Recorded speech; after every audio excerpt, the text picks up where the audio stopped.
জমি দিলেন একজন আর চাকরি প্রাপকের তালিকায় তৃণমূল নেতা। পানীয় জলের পাম্প ও জলাধার তৈরির জন্য জমি দিয়েও মেলেনি চাকরি। জমিদাতা আদিবাসী পরিবারের এই অভিযোগ ঘিরে শোরগোল মালদার হবিবপুরে।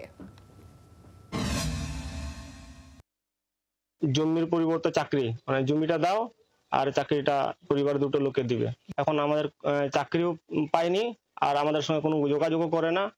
এখন চাষযোগ্য জমি তো আমাদের আর নেই, যা ছিল 40 শতকে ছিল আর নেই। আমি লোকের জমিতে চাষ করে সংসার চালাচ্ছি। 2026 সালের মধ্যে জেলার প্রতিটি বাড়িতে জনস্বাস্থ্য কারিগরি দফতরের পরিশ্রুত পানীয় জল সরবরাহের লক্ষ্যমাত্রা নিয়েছিল রাজ্য সরকার। তাই প্রতিটি জেলায় বিভিন্ন অঞ্চলে পরিশ্রুত পানীয় জলের রিজার্ভার তৈরির কাজ চলছে। জমি জট কাটাতে জমিদাতার পরিবারকে পাম্প অপারেটরের চাকরির প্রতিশ্রুতি দেওয়া হয়, কিন্তু সেই চাকরি পাননি শ্রীনাথ হেমব্রমের পরিবারের কেউই।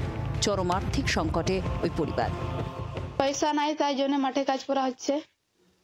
অন্যের কাছে গিয়ে কাজ করতে হচ্ছে। আপনিও করছেন? হ্যাঁ, আমিও করছি, কাজে করছি, মাঠে কাজ করছি। কি চান আপনি? আমি চাই আমাদেরকে কাজ দেওয়া হোক, চাকরি দেওয়া হোক, না হলে জমি ফেরত দেওয়া হোক।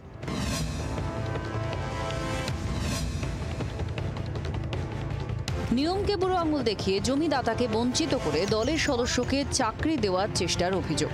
ব্লক তৃণমূল সভাপতির নাম সুপারিশ করছেন খোদ জেলা পরিষদ সদস্য, তাও আবার দলীয় নির্দেশ মেনেই। জেলা পরিষদ থেকে বলা হয়েছিল যে যেসব এলাকায় আমাদের বিধায়ক নেই সেই সব এলাকায় আমাদের জেলা পরিষদ মেম্বাররা রেকমেন্ড করে দিবে। সেই হিসেবে আমি এলাকার একজন জেলা পরিষদের কর্মাধ্যক্ষ হিসেবে আমি ওনার নাম সেখানে রেকমেন্ড করেছিলাম।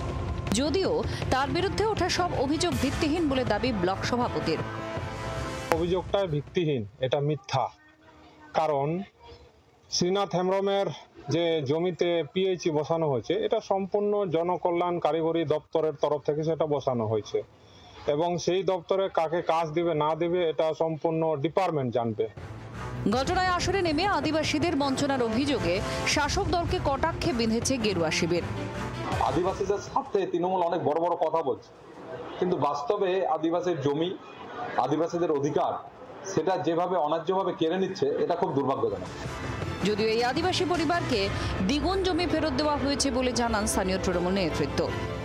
তার যে পাট্টা দেওয়া দখলীকৃত জমি ছিল তার পরিবর্তে দিলেন বিএলআরও এবং দিলেন বিডিও, তাকে তার দ্বিগুণ পরিমাণ জমি পিছনে তাকে দিয়ে দিয়েছে। এটা আমাদের কাছে কিন্তু এই ডেটা আছে। অভিযোগ পাল্টা অভিযোগকে কেন্দ্র করে যখন শাসক বিরোধী তরজা তুঙ্গে, তখন এই আদিবাসী পরিবারের একজনকে আদৌ চাকরি পাবেন? আপাতত উত্তর অধরা। মালদা থেকে রণজয় সিংহের রিপোর্ট, জি24 ঘন্টা। বাংলার আওয়াজ, বাঙালির আবেগ, জি24 ঘন্টা।